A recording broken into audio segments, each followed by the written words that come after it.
Sadly, Scotland has the highest rates of reported drug deaths in the whole of Europe, and every year we launch the Stop the Deaths initiative with a new theme to in line with International Overdose Awareness Day, but also to remind us that these deaths are entirely preventable and that we all have a role to play. So this year's theme, we are focusing on families, and we're delighted to have Justina Murray, CEO of Scottish Families Affected by Alcohol and Drugs, with us. Welcome, Justina. I wonder if you could just talk to us a bit about why SFAD is supporting the Stop the Deaths initiative. Yeah, so we know from our work with families, and that includes families who have been bereaved and also families who are desperately trying to keep their loved ones alive, that, we feel families are central to stopping the deaths from our experience. But generally families are doing all of that sort of unsupported, unrecognised and excluded. And so we really welcome this focus on families in Stop the Deaths this year, because it's really placing families front and centre of this whole issue, and that's where we definitely think they should be. Thank you. And we know that you recently published your new strategy, Change Will Come, and it's got 12 key changes that you want to see. And one of those changes, if you wouldn't mind just telling us a bit about, is the role of families as lifesavers.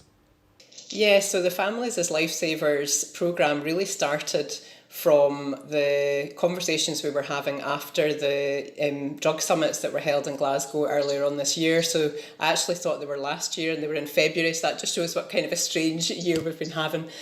And over 2 days of drug summits, there was not one family voice that was on any platform, although there was lots of other voices of lived experience. And it really made us reflect. There seemed to be sort of safe spaces to talk about families. It seemed to be, you could talk about bereaved families, and there was very heartbreaking stories told about, people who'd lost their loved ones. But it seemed to be seeing families in quite a passive role, and we described it as kind of poor wee families. They didn't really have any role in this. They were just sort of bystanders. And then there was another kind of safe space to talk about families, seemed to be seeing families as the root of the addiction and as troubled families, and it was kind of all their fault, and this was this kind of bad wee family space. And we were like, hang on a minute, this is not the space where we see families as lifesavers. And we need to be really careful to make clear that, families are not responsible for their loved ones' survival, we need to be really measured about how we talk about this. But also we know that where you do properly support families, you recognise them and you include them, that, everyday families are saving their loved ones' lives, whether it's through sort of, meeting their basic needs, feeding them, providing housing and shelter, or like encouraging them, supporting them to go to appointments, or also just keeping that sort of, hope that recovery and a quality of life is possible. And all of these things, help to reduce risk and reduce harm. So in our Families as Lifesavers programme, which, as you nicely mentioned, is part of our new Change Will Come strategy, there's some real practical measures within that. So we've launched Scotland's first click and deliver naloxone service with your help, Kirsten, so thank you for that. And that's already providing families right across Scotland with naloxone delivered to their front door.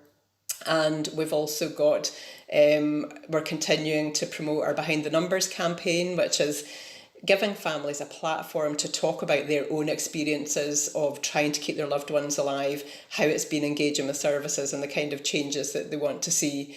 And then finally, we've secured funding from the National Drug Death Task Force to carry out a 2-year Test of Change programme called Families as Lifesavers. And we're really, really interested to get started on that, because I'm saying all of these things from our experience about the role that families play and the changes we need to see. But this is going to give us a chance on a national level to properly test it out and evaluate it thoroughly. So we're really looking forward to getting that started.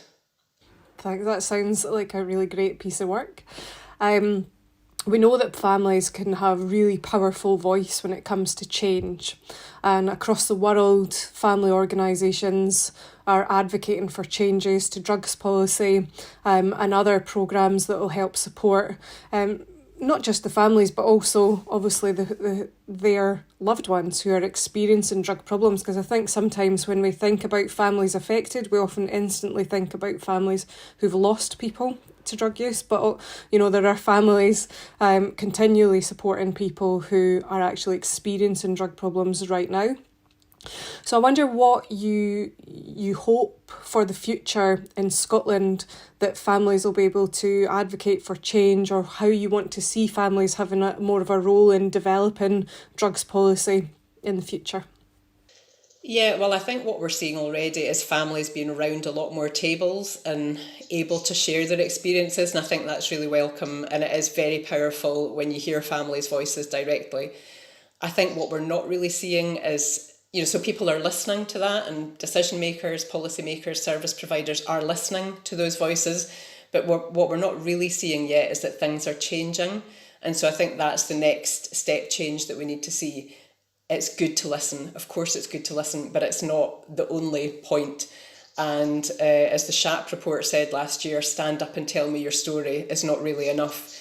It's also about those policymakers, those decision makers, those service providers making changes as a result. And that's what we're not really seeing. So we've seen some local examples of that where families are really properly included and working alongside services. And so risks are really shared between individuals and families and services, and families are seen as experts by experience.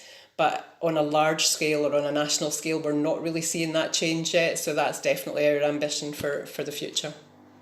Good stuff. It sounds like there are positive things to come when we talk about family involvement in the future. So this International Overdose Awareness Day, we'll be thinking about all the people who've lost their lives, sadly, to drug-related deaths, but also the hundreds of thousands of families and communities that are also affected. So thanks so much for your time, and we look forward to sharing the views of families for this year's Stop the Deaths. Yeah, thanks, Kirsten.